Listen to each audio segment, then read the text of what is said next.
Welcome to We Built This Brand. I'm your host, as always, Chris Hill, and on this episode, I'm talking with Smart Sites founder Alex Melen. Alex is an award-winning entrepreneur, a keynote speaker, and a best-selling author. And today we're talking about his career journey, what inspired him to start Smart Sites along with his brother, and we also get into the challenging process of creating a personal brand that expands outside of your business. Now, I really enjoyed this conversation, and I think you will too. So, with that said, let's get into it. Welcome to We Built This Brand. I'm your host, Chris Hill, and with me today is Alex Melen. Alex, thank you for joining me. Yep, thank you for having me. Yeah, it's great to have you today. We're here today to talk to you about the brands that you've built, your personal brand, as well as building Smart Sites and everything that that company has turned into. It's a fascinating story, and you've taken this business quite a way. So I would just love to dive into that and talk to you more about how all this got started and just kind of go from there. So as we look at the business that you're in today, tell me a little bit more about what Smart Sites is. What is it today? Question. So Smart Sites is a full service digital marketing company. So what that means is we do almost everything digital. So we make the websites, SEO, pay-per-click, social media, everything that comes with establishing online presence, typically for a business, and then marketing it, right? Yeah, it's certainly come a long way. I always have to redo the math because it gets more and more years since we started. We started in 2011, so it's now 11 years. Started it with my younger brother, kind of bringing together a lot of different competencies and a lot of really smart people to really offer the best-in-class solution for small, medium-sized businesses. So my background before that was I had a couple other startups. I was involved in a lot of tech startup stuff in the 90s. So I have a lot of background coming from that. But right before Smart Sites, I was at Publicis for 3 years, managing digital for Samsung and then for Walmart. And I saw a lot of really, really cool things being done there. And this is, so started 11 years ago and 3 years before that. So rough math there is 15 years ago. So, digital is already really important, right? But not to the level it is now. But even then, seeing the kind of solutions that were available to enterprise clients was really mind-blowing to me. There's a lot of really, really cool audience targeting and a lot of cool stuff being done that's more common now, but back then was really not. And the idea with Smart Sites, at least for me, was to bring those kind of solutions to small, medium-sized businesses who didn't really have access to that and didn't really have the ability to hire companies like Publicis and such. So that's how we started. We're now at 400 employees. We double in size every 18 months in starting. So 18 months ago, we had 200, and 18 months, we'll have 800. So it's always a challenge. It's not always, there's a lot of challenges, right? But the main challenge is to keep providing excellent services that are good for our clients, right? We have one of the best, if not the best, reputations in the agency space. If you search Smart Sites reviews or something like that, we have almost all 5-star reviews, which, as you can imagine, is not easy to come by in any industry. And then the challenge is to keep scaling, right? To be able to not only provide things as they are now, but to be able to provide it at a bigger scale and obviously keep all our employees happy. And that's a big part of the scaling component too.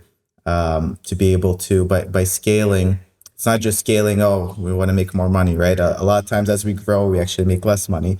But the big thing with scaling is that it creates opportunities for employees. So if you're a company with 400 employees or even 4 employees, right? And you say, I like where I am, I'm going to stay in this spot.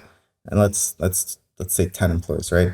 Those 10 employees will never have an opportunity to do anything new or to advance their career or anything, right? It's like those, you have like law firms with like 4 or 5 partners, right? And the only way you become a partner is if one of the existing ones like pass away, right?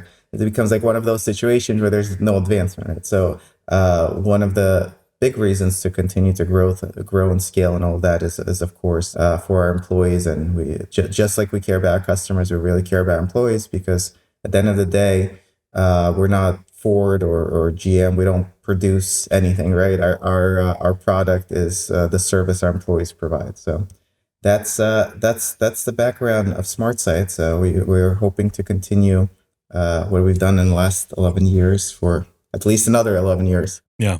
That is so cool. So You say you started it to give small, medium businesses access to technology services that they normally wouldn't have access to. Like, what inspired you to go this route? I noticed in your background as I was looking you up on LinkedIn and checking out your history, it looks like you did, like you mentioned, you spent some time in the corporate world. Did that inspire you to go, hey, other people should have this too? Was it an itch? I know. Let's even take a step back a little bit further and look at your talk about where you got started. Because you got started young, if I remember correctly. So I started my first company, T35 Hosting, in 1997. So that predates Google and almost any other tech startup that exists today, right? That was the web hosting days. So the idea with T35 Hosting, and it's a similar theme as smart sites, as you'll notice, but the idea with T35 Hosting was to be able to give people the ability to have a page on the internet instantly and free, which sounds like a no-brainer now, but in 95, 96, 97, it just wasn't the case, right? If you wanted to have a website in the early mid 90s, you would call up probably your internet service provider, I don't know, Bell Atlantic in the East Coast at the time, which now is kind of Verizon, but call up one of the Baby Bell legacy internet phone service providers, right? Tell me you want a website. It'll probably cost you, I don't know, 50, 100 grand.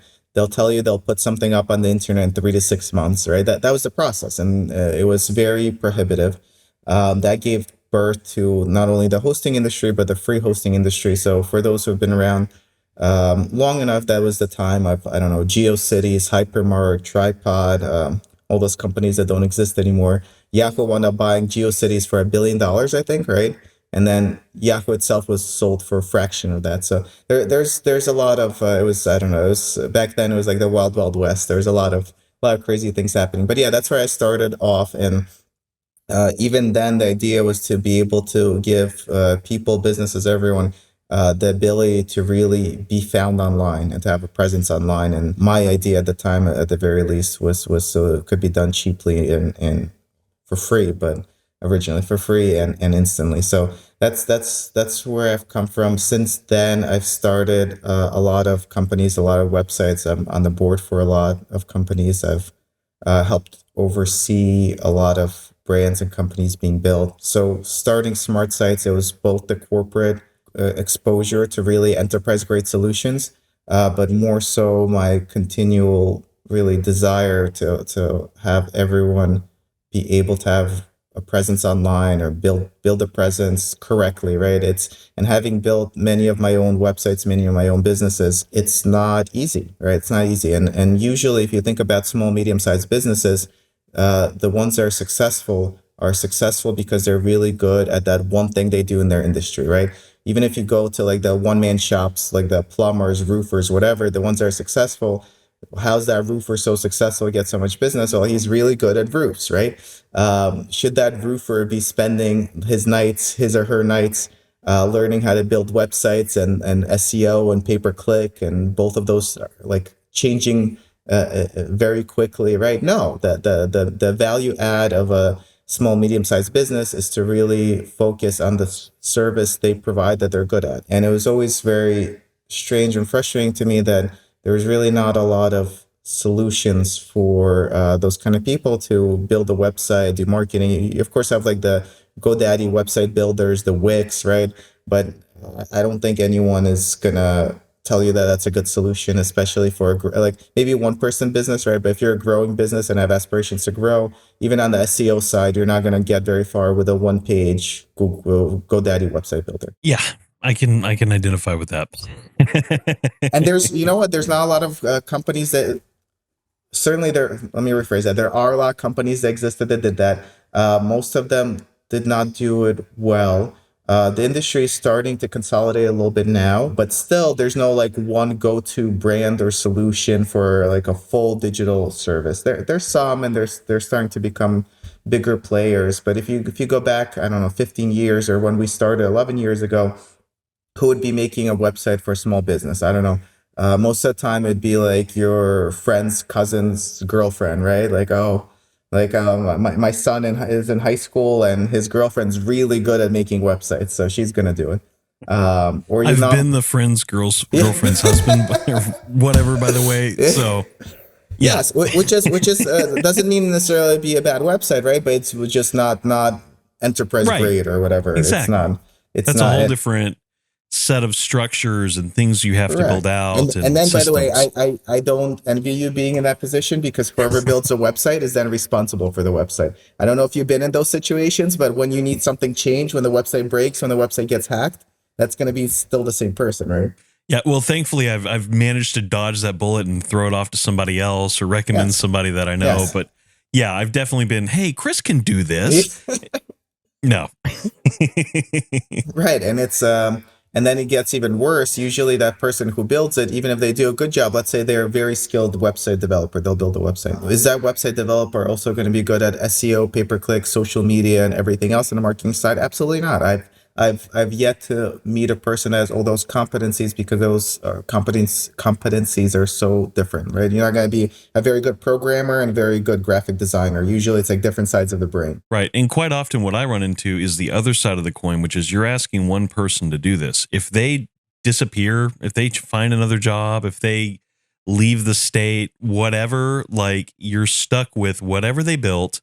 And if it was custom programmed, you're stuck with all of that. There's nothing you can do to fix it. Yeah, so we handle a lot of those. We handle a lot of those, and there's so many issues that come with it. A lot of times, those people who build it wind up buying the domain, so you don't own your own domain. Step one, that is terrible.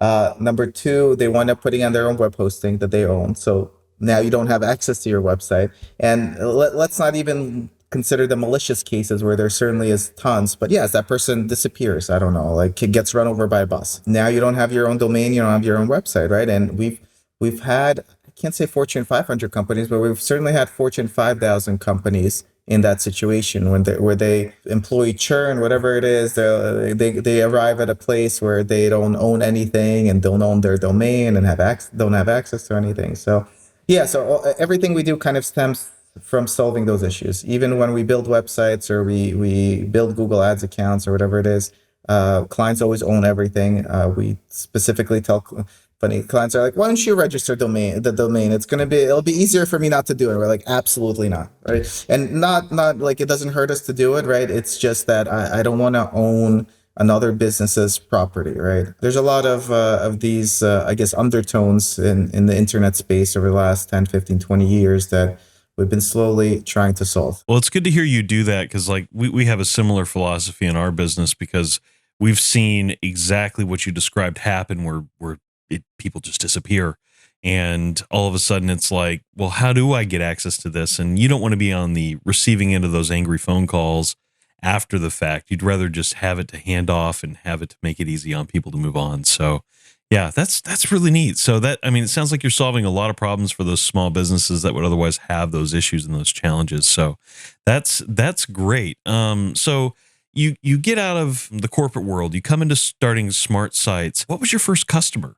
So we were very fortunate with Smart Sites. So when we started Smart Sites, my brother at the time, my brother at the time forced me into it. I switched a lot of jobs between companies I founded, corporate jobs, professions. I worked in investment banking. I worked as an actuary. I worked in corporate finance. I was trying everything out, and my job at MediaVest, which was a division of Publicis, I really, really enjoyed. And that was the only job I've ever stayed at. I was there almost 3 years right before starting Smart Sites. My younger brother at the time was kind of convincing me to leave and start a company like Smart Sites. So at the time, he ran Backlink Build, which was one of the first SEO companies. So it was the days of SEO where it was dominated by black hat SEO. If you're familiar with that term, big companies would hire Backlink Build and my brother to get them to rank very well on Google. And if shit went down, they would say, we have no idea what they were doing. That was the agency. And there was a lot of very big publicized cases like that. I forget which department store. I think it was Macy's, but if you Google around later, I'm sure you could find it. But Macy's did something like that, and Google blacklisted them, like delisted them from Google. And they came out publicly and they were like, we didn't do it. It was this agency that did it. And Google's like, oh, okay, and put them back. And still cost them millions of dollars. But that was so when my brother was running Backlink Build, those were the those were the years of where Black Hat SEO was very prominent. It was as backlink build says in the name, a lot of it was link building related. So there would be all these link farms. If you were around using the websites and internet back then, those were the times where you would scroll to the bottom of the website and be like random text, the same color as the background, so you couldn't see the text. But Google, what's right, like there would be like keyword stuffing into the footers of websites. So it was that kind of stuff. So he was doing very well with that in college, and he was like, "Oh, we got to start something as soon as possible because now is the time." And I was like, "I don't know. I really like it here at Publicis." And he was like, he was at Cornell. He's like, "I'm gonna graduate Cornell a year early, and we're gonna start." I'm like, "All right, if you grad." And this was like he was already starting his third year in Cornell. I'm like, "If you're gonna do 2 years in one and graduate a year early, I guess that's fine." So he wound up doing that, and then we combined his backlink build business with the hosting and a couple other things I was doing, and started Smart Sites. We didn't even call it Smart Sites at the time. It was Melen LLC. So we used our last name. Well, both have the same last name, so that was easy enough. He had a bunch of really really smart kids from Cornell that came over with us, and that's how we started it. But we were fortunate enough that we already kind of came with some customers from his backlink build business. I had some for my hosting business. Of course, it was the new company we created was providing completely different services, but we didn't have to like completely start from zero. So we were fortunate in that regard, and we had the expertise to really be able to attract customers. So we were profitable since day one, and always have been. So not all businesses are that fortunate, right? A lot of people have to take on investors, equity, all of that. So we were fortunate in that regard, but it took us a little while to really zero in on our core competencies. And when I talk at conferences and at entrepreneurial events and to businesses, I always stress the importance of that. What I mean by that is, so as a newly formed Melen LLC company, we were good at a lot of things. We could make websites, SEO, pay-per-click, everything in between, right? Social media was just coming out that we were doing really, really cool things with, but we really didn't have a good grasp on our value add. So what do I mean by that? We made websites really cheaply. So I don't know, I think we made full custom made websites for $1,000. At the end of the day, and prices were a little bit different then, but it was, yeah. So at the end of the day, we made almost nothing, right? Our profit margin was like 5 to 10%. Clients were not happy because it wasn't a good product, because they were like, "Can you QA our entire website?" No, we can't. We're already losing money on it. The client's not happy, right? We're not happy. We're not making money. Employees are very frustrated because they have a lot of extra work and they're not being rewarded for it and all that. So from that regard, it took us a little while to figure out the exact products we want to offer and the price point and where it made sense for everyone. And then we also kind of threw darts in a lot of different directions. We were really good at marketing. So we were like, why don't we start our own company to market, right? So we started e-commerce brand, and e-commerce was just, I don't want to say coming out, but just becoming more prominent at the time. We started a outdoor gear brand and literally bought the domain outdoorgear.net and started running a e-commerce store because we were good at marketing, and we assumed if we're good at marketing, right? Like, we're doing it for this other company and making them tons of money. Why can't we do it right? So we were like throwing darts all over the place. And we actually did make money made revenue with it, but the amount of headaches that came with that, there was all these things that I would never think of. So we now had to deal with shipping items, right? Some would drop ship, some would not. We had to store inventory. We had to deal with the returns. We had to deal with customer complaints. So all of a sudden, like a marketing company where we have very skilled people at web development and marketing, they're taking customer service phone call with this lady from like Atlanta was like, "I bought an extra large shirt, but it's not fitting me. It's clearly, even though it says extra large on the label, I swear it's not. I'm sending it back." We had another lady that bought gloves that claimed there was glass inside of the glove that cut her hand. So she's like, "I want 10 grand or I'm suing." So it's like this kind of like, I'm like, holy shit, we threw the dart in the wrong place. So there are certainly a lot of things that we could do well, but we had to really figure out our real value add. Like, our value add was not handling customer service and shipping, even though we could do it, right? That wasn't our core competency. So we kind of trim things down. We were doing some social media stuff at the time, which proved to be a little bit controversial. This is again when social media stuff was just coming out, but we had a lot of clients who wanted to have more likes on Facebook, and surprisingly, a lot of political clients.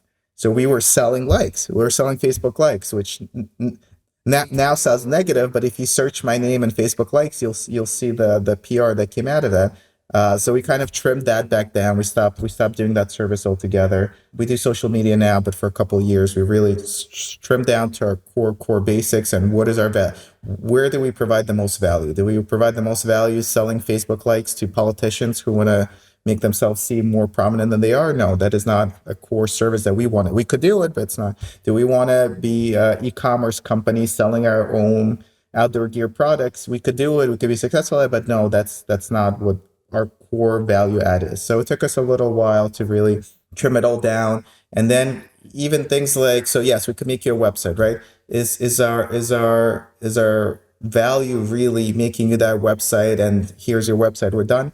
It turned out to be no. It turned out to be the best value we provide is when we become really a digital partner to a small business. So we will make you the website, we'll maintain it, we'll do SEO, pay-per-click. You want a logo design, we'll design your logo. Our value add is being your digital partner, and we could take care of anything on the digital side that you need us to take care of, not just here, we made you a website, see you later, someone else has to maintain it. So, but it took us a little bit to really get to that and polish it off and figure that out. And only after that did we start playing and growing and everything else, right?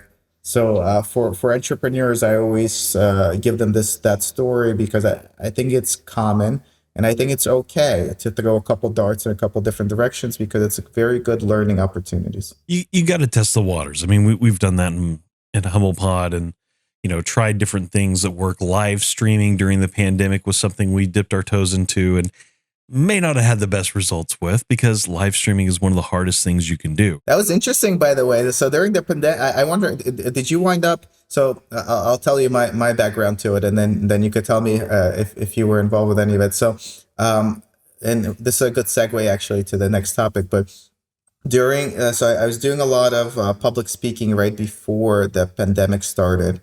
And during the pandemic, all the conferences, everything I was scheduled to obviously went virtual. Well, not all, I actually did fly to a couple. Many became virtual. And I remember in the beginning, it was actually a lot of excitement about it. A lot more people attended. So there would be people who couldn't physically fly over, didn't fit their schedule, didn't fit their budget.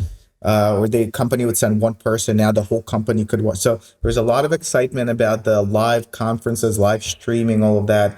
Maybe for like 6-9 months, and then it just completely dropped off, and it just I remember I was even excited about it. I'm like, wow, usually I speak to like 1,000 people, now I could literally speak to 10,000 people. But it's people stopped joining, and then I don't remember which moment it happened in, but there was definitely a moment where it became weird. I remember I have a specific. I'm not going to name the conference, but I have a specific conference I remember joining. And the speech went okay, although it was always weird speaking and not even knowing if people are there. Listen, like I'd still be like, is this working? Can someone tell me that? So that was weird. But I remember there was a specific moment where I joined the happy hour. So the conferences had to have digital happy hour. So for the happy hour, everyone joined. So it'd be like 5,000 faces on Zoom. Everyone joined, and then they had some like European DJ playing like techno music. And everyone was just sitting there drinking their own beer in their own like room. Like you could see people's picture, like in their bedroom. And I'm like, man, somewhere all of this went really, really wrong. We were definitely there for that on a multiple levels. And locally, I'm the current president of our American Marketing Association chapter. And this is my second time. My first time was during the pandemic. So we dealt with all that then. And we had to deal with, okay, how do we get community together? And then beyond that in our business, it was clients doing exactly what you were doing. Hey, I'm going to a public speaking event. I need to be able to present. A lot of times we did it pre-recorded stuff, and we still do stuff like that today. But like live streaming in and of itself is just a challenge because of exactly what you said. Is it on? Are people listening? Is the stream going out right? And even I got a colleague of ours, works for another company that we work with, that has PTSD from his experience with live streaming. And I won't say where he worked, but he worked at a very, very large firm in it. So So like it's just insane how difficult that time was for that era. But yeah, you learn, okay, we're not doing that again. Somebody got mad at us, and it wasn't even our fault. It's just a matter of, hey, we chose to do this thing that we didn't realize all the challenges and issues that would come about of it. And so I totally get throwing the dart at things and figuring that stuff out. That's, yeah, very, very relatable to building a brand, building a business. So yeah. So once you narrowed down, once you niched down, I'm sure that was a little scary too, because you're like, I'm getting rid of revenue. I'm getting rid of risk. I'm taking on more risk by making it more focused. So when did you realize you were having success and that things were starting to grow to where, frankly, to where you are today? A while. It took a while. For sure, when we increased significantly our website prices, it was a huge risk. And there's certainly still companies, mostly outsourced, but there's still companies where you could go get a website done for $1,000, right? So you have to be confident in your product and price point, because you will still have clients where you quote them the 10,000 and they're like, I was expecting 1,000. So there's definitely a lot of risks. I still would encourage everyone to experiment with things continually. We always experiment, even with our business now. That I guess we have the successful track record. We still set aside budget to experiment with things, with new services, with new ideas. I think that's always super important for almost every kind of business. But yeah, I think that's what it is. I think you have to experiment early. You have to be you have to be willing to take risks, right? If you talk about what makes a successful company, successful entrepreneur, right? You have to be willing to take risks, which might not always be easy. I think you have to be very agile, and I think if anything, COVID showed us that. That was the big word I used. I got asked to speak at a lot of events during the COVID years and really give companies and entire industries guidance on how do we come out of this? What do we do? I think agility, being agile, was a huge one. And just as a quick example, I do a lot in the automotive space. A lot of car dealerships were not allowed to be open. In New York City, they closed. You weren't allowed to be open. They're like, how do we sell cars, right? So they had to rethink their entire business model. And if you think about who were the ones that came out of it better than they went than going in, A, was companies who did take the risk and continued marketing. A lot of dealerships that stopped all their marketing, stopped everything. They lost their funnel, right? Because buying a car is a very long funnel, and a lot of them went out of business actually. So the ones that were like, and we ourselves, by the way, we during COVID, we gave everyone bonuses to set up home offices. We actually hired instead of fired, and we kept investing in our marketing, even though it was losing money, because it was bringing the funnel and giving our salespeople work and everything. So you have to be willing to take the risks, right? Even when it doesn't make sense. And being agile, back to the car example, the dealerships that were successful were the ones that realized, shit, now instead of selling cars in person, our salespeople have to be willing to do the sale on the phone, do the sale over text, do it over live chat, or do it in person, right? Everyone during COVID had different comfort levels. If the client does want to come in and you're allowed to be open, that works, right? If the client wants to talk about their car lease over the phone, that's fine too. If you think about the car business, if you pre-COVID, if you wanted to buy a car and you called up a dealership and you said, let's talk about the numbers over the phone, I promise you not a single dealer would do it. They wanted to get you in the dealership, right? Now all of a sudden you have to talk about finances and deals over phone calls, over text, right? Over live chat on your website. You have to be really agile and flexible. And those businesses that came out much better than they did coming in. So I think those are the big traits. And I mean, that's definitely a challenge. And I think that kind of segues into the next topic, which is your personal brand. I noticed behind you, you've got Automotive Research Marketing, the book that you wrote. So before we get into the book, I'd like to know, like, where did the personal branding side of things start for you? Because again, like, you were young. I noticed you got on a Forbes list at a young age. And so did you realize it then? Were you just kind of like, hey, cool, I got in Forbes? Like, how did that start? So I'll tell you. So I was being involved in tech space very early. I was lucky enough to have a lot of opportunities to do speaking and what I would now call thought leadership. But I was very bad at it. I was one of those kids that high school, college, I avoided presenting altogether. I was, and there's plenty of people like that.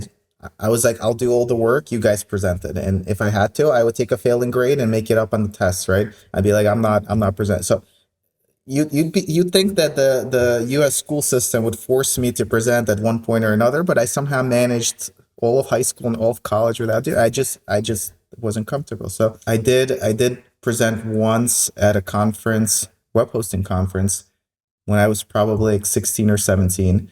And that was my first and last presentation for a very, very long time. And then maybe 5, 6 years ago, I just decided that it was very important for personal development, right? To the skill set of public speaking and be able to articulate your thought and communicate with people in that way was super, super important for my role in the business.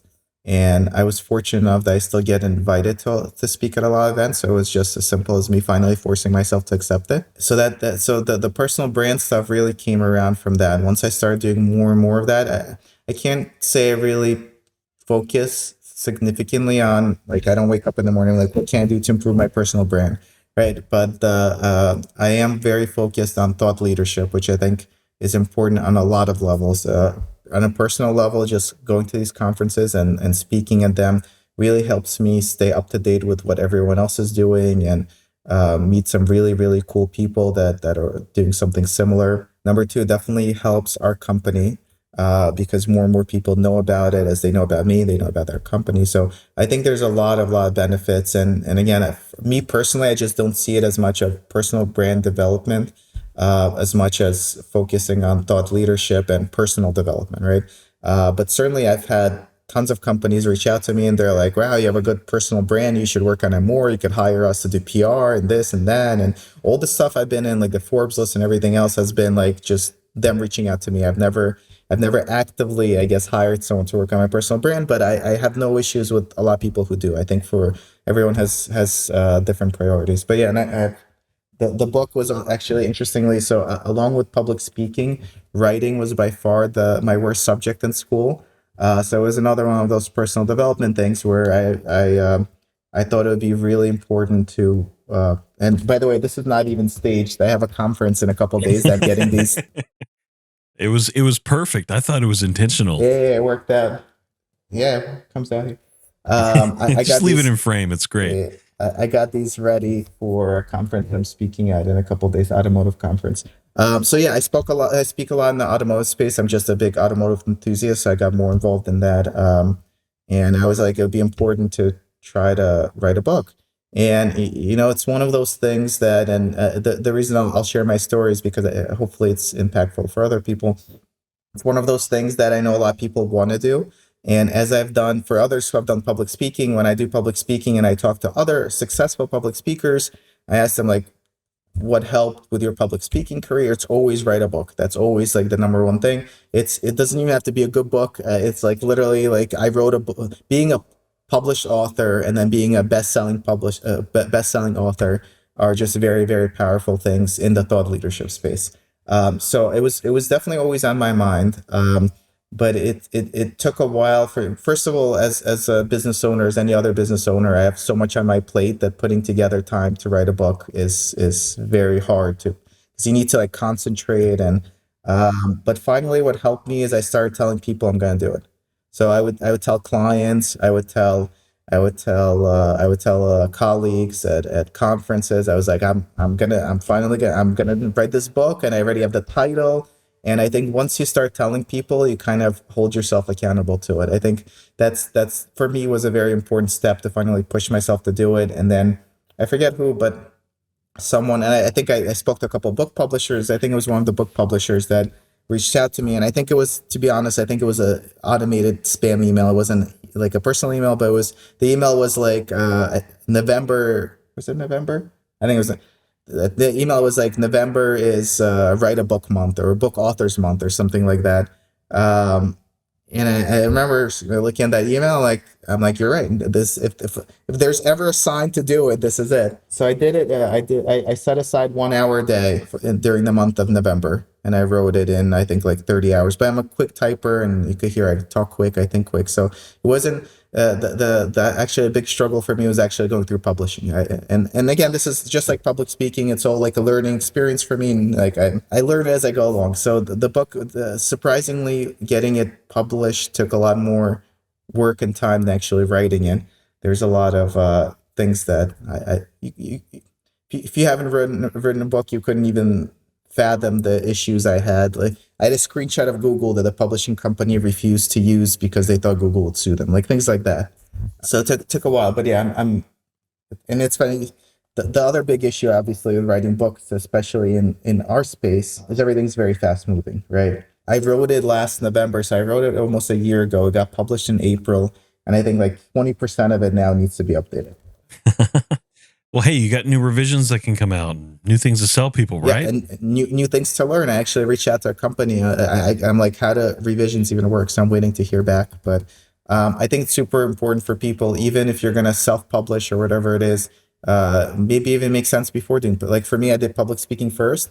But what really what can I say? What the big benefits I got out of writing this before even publishing it. It helped me put together my thoughts, which really helped for public speaking. It helped me really give extra thought to the services we offer, because a lot of this describes the way we do business. So as I'm physically writing it down in a 200-page book, it really gives me an opportunity to be like, this is what we do. And then I'm like, why are we doing it this way, right? Maybe there's opportunities to do it differently, do it better. It gave me the opportunity to do a lot of research about how other people are doing things, because as I'm writing how we're doing it, I'm like, is this the best way to do it, or are people doing it different ways? Because the book itself is very neutral. It doesn't sell anything. It's really like a neutral perspective to SEO and pay-per-click. So I think it was super, super useful. I think for people who don't even want to publish it, just writing your thoughts down in a book like this is super helpful. And I'd encourage other people to do it as well. My idea was to do it for every industry, because we work literally in every industry. But the publishing process was so drawn out and stressful for me that I took a break. Well, and on top of that, now you're realizing, hey, I've got to update 20% of this already. If I had to do that for every industry, that'd be my full-time job. Yeah, Which may not be a bad thing. That's what it becomes. And if you actually look at a lot of authors who have multiple books out that do revisions, it's mostly ghostwritten. They have a company doing it, because obviously it becomes a full-time job. But no, it was a very good experience. Has it helped with my public speaking? Probably not as much as I thought. The conferences that are asking me to speak at are the ones I've spoken at. I'm sure it helps a little bit, but the whole process was super, super helpful, and I wouldn't hesitate to recommend it for everyone.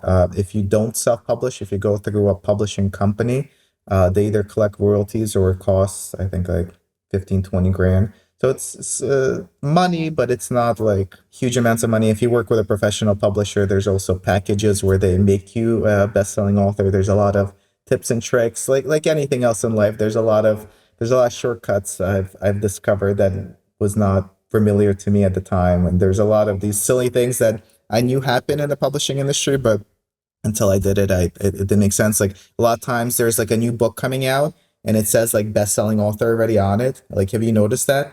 Like, Yeah. or for example, there's a lot of best-selling author, right? There's Yes. more than you would think there should be, right? Suspiciously so. Suspicious, and like 50% of the books coming out says best-selling author, and so to be best-selling, it depends where, right? Best-selling Amazon, best-selling USA Today, and best-selling New York Times are the three tiers. They all require selling a certain amount of books in 1 week. So that's usually the marker, how many books you sell in a 1 week period. I think for New York Times, it's something like 6,000, depending on the week. So if it's a week where there's a lot of other big releases, it might be more, but let's say 6,000. What you're able to do, first of all, there's ways to prevent that, but in theory, you could buy 6,000 of your own books, right? They tried now. There's a better way to prevent that, but let's say that's not an option. The other big trick that's used in the industry is pre-sales. So if you see book pre-sales, that's why there's so many of them, because the pre-sale all counts towards week one. And you could have a pre-sale for as long as you want. So you could actually put on your cover best-selling author, knowing that you're going to have the pre-sale for as long as it takes to hit the best-selling author status. So there's and the book publishers, of course, have a whole network of people that could buy your book, could leave you a review that they lean on. So it's like with anything else, it's been a learning experience. It's its own form of SEO in a sense. Like you're optimizing for the industry, you're optimizing for credibility in a sense, and you're trying to boost that. Very good word. So I think for credibility and brand building, I think it's super, super important. Absolutely. And I've seen that with other folks that we've worked with and other folks that I know. I mean, I don't know if you happen to know who Mark Schaefer is, but he's a Knoxville native, which is where I live. And he started here writing his own book, self publishing his own book. And I remember when I was like, who is this guy? What is this book he's written? And today he's like a best selling author and done all this other stuff. And he's well known in the marketing community. So it's interesting to see, how other folks approach it and how it helps them grow their own personal brand. And ultimately it helps your business too. I mean, getting back to smart sites, like this book is very focused on an industry that you all serve. So I would imagine that this also drives business to you just as a result of having written the book. I'm sure it does. Has there been much that I've directly tracked? Probably not, but the book's only been out 6 months. I think it's one of those things that people read it, keep us in mind, and then when they need us, they'll reach out. I started out with automotive just because I'm very familiar in the space and I speak at all the automotive conferences. But if you think about it, automotive is a very, very small, I don't want to say small industry, but people who would be reading this book is a very small data set. So what I mean by that is, I don't know, there's 13,000 to 16,000 franchise dealerships in the US. Let's say there's one person in each that'd be interested in this at some point in their lives. It's not even right. They're not all interested in it right now, but let's say in general. So my market's, I don't know, 16,000 people, let's say. Then you look at other industries. I don't know. Let's say look at lawyers. I think there's 1 million law firms in the U.S., something like that. Let's say 4 partners per law firm. That's 4 million, right? Right off the bat, versus the 16,000 on the card. So yeah, it's not. But I purposely started with this because that's where I had the most expertise, and just speaking at conferences and speaking to automotive clients on a almost day to day. I was very familiar with their pain points. So that I felt the most comfortable writing about it, and at the same time, I didn't want to go too general. I'm sure you've seen how many SEO books exist, and just as a general SEO book, I didn't want to be like one of the 10,000 SEO books. And by the way, that's my suggestion to others as well. If anyone wants to write a book, I would start off with as focused as possible. I was about to say, yeah, that's kind of a blue ocean strategy of getting into that space where nobody else has written a book, and there's probably people searching for that keyword, searching for that term, searching for that subject, and there's nothing on it. So, man, it's been great talking to you. Last question we always ask, and it's always a little off topic, but I love hearing answers to it, is what brand do you admire the most right now? Oh, man, what brand do I admire the most right now? I'm sure Apple comes up always as a very popular one, just for all their branding and marketing. I just, even though I'm not an Apple person, I don't use, I'm Android, Samsung.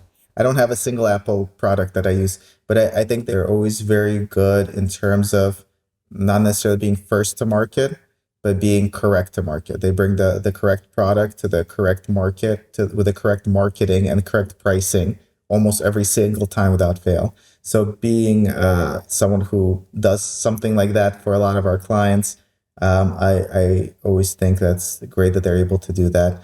Elon Musk, I follow. I think he's doing a lot of really, really cool things, even though he gets a lot of bad press about a lot of them. And I know he's not a brand, but whatever brands he starts that he's personally overseeing, I think ultimately are always doing something. At the very least, he's doing something innovative and he's taking risks.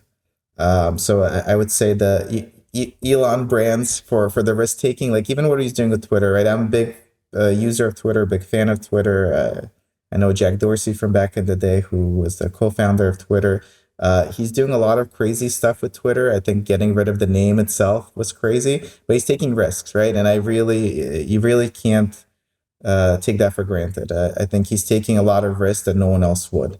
If you didn't buy Twitter, there's no way Twitter would ever rebrand. Like even if they slowly lost customers and went out of business in 10 years, they would ride that sinking ship all the way down with never changing their name. Yeah, so not a direct answer for you, but To summarize that, I would say Apple for the way they're able to correctly market and create and time their products, and Elon Musk and company for really taking risks that no one else does. I think those are good answers. I was curious, being a car guy, if you would have like a car branded answer. I guess Tesla kind of does it. I'm a big Porsche person. I have an Oh, electric. really? I have an electric Porsche that looks like this. Oh man.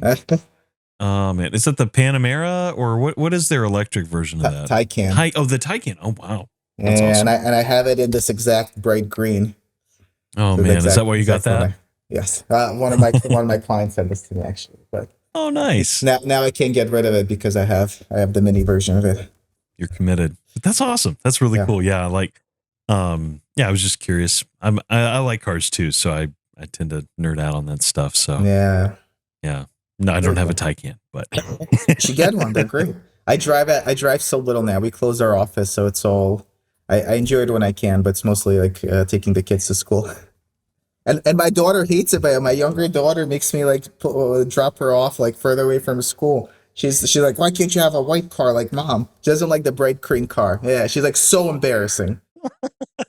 my kids have the opposite reaction because I drive this isn't anything crazy, but I drive an Acura TL Type S. So, and it's in that really nice blue it's the '07 model. It's in that really nice blue, probably in my opinion one of the best colors Acura's ever made.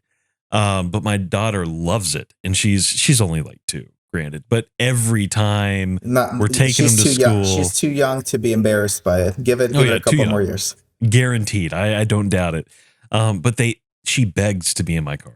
She's like, blue car, blue car, blue car every time we go. So That's cute. I had I think same when my kids were the same age. My kids are now 9 and 10, but when they were the same age, I had a blue Audi S6 C-Paint blue, which is very similar to the Acura color, and the kids also liked it. But now it's embarrassing. So.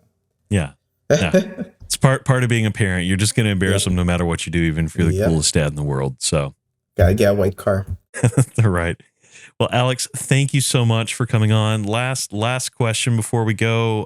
Where can people connect with you? How can people find you? How can people find more about Smart Sites? Yeah, great question. So Smart Sites, if you Google it, you'll you'll get there. You'll find it.